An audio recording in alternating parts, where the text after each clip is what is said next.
Mary, Queen of Scots, the biographic drama movie about these two queens set in the 1500s. One, Mary, Queen of Scots, the other, Queen Elizabeth I.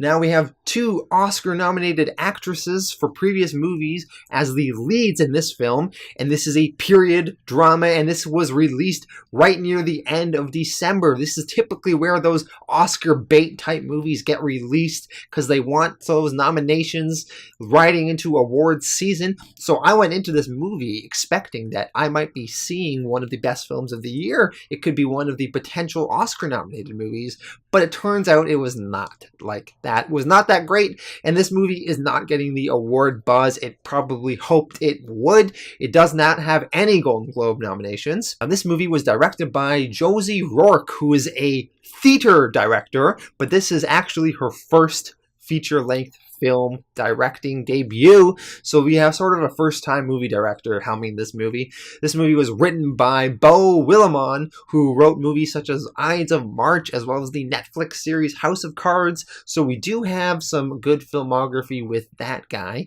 Alright, so our leads in the movie, we have Saoirse Ronan as Queen Mary, and I thought she was not too bad. I was buying her as this charismatic leader of the Scottish people. She was okay. I previously really liked her in the movie Brooklyn, so it was nice to see her in this movie. We have Margot Robbie as Queen Elizabeth I, and we see her being kind of very paranoid of her power and keeping it in everything she does to hold on to the position she is in. We also see David Tennant, aka Doctor Who himself, as this Protestant cleric with this crazy big beard, and he's always speaking about how much of a whore Queen Mary is and riling the people up in his sermons, and I thought it was kind of fun seeing him in this role. I almost didn't even recognize him with this crazy beard.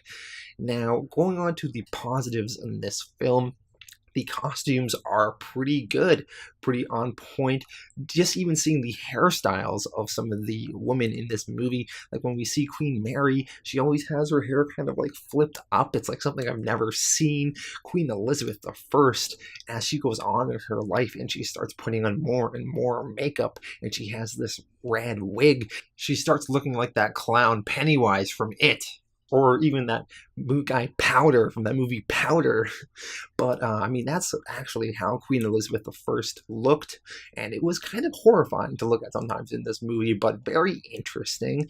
Overall, I thought this movie was pretty interesting. I was interested to learn, the history behind these two women and seeing them square off against each other.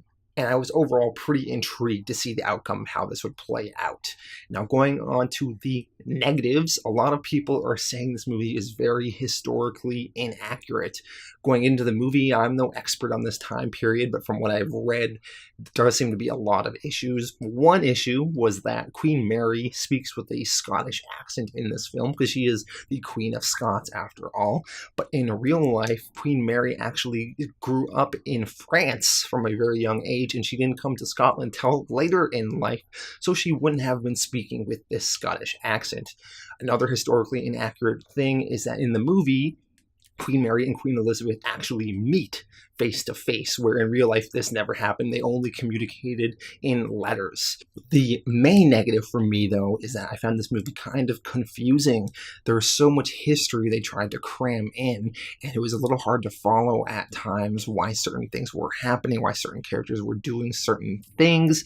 I think they just kind of expect you to know. They don't really explain it to you as much as they should, and because of this, I had a hard time following what was going on sometimes, so that really kind of ruined it for me. Also, you see these strong, powerful women, and they keep being kind of taken over by the men in their court and being manipulated by these men and kind of being taken advantage of, especially Queen Mary. She really kind of gets screwed over as the movie progresses, so it kind of it's not the most uplifting story in the end, right?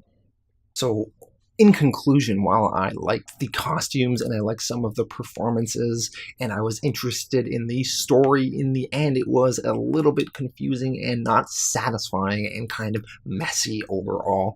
So I would give this movie a 6.5 out of 10. Not the best.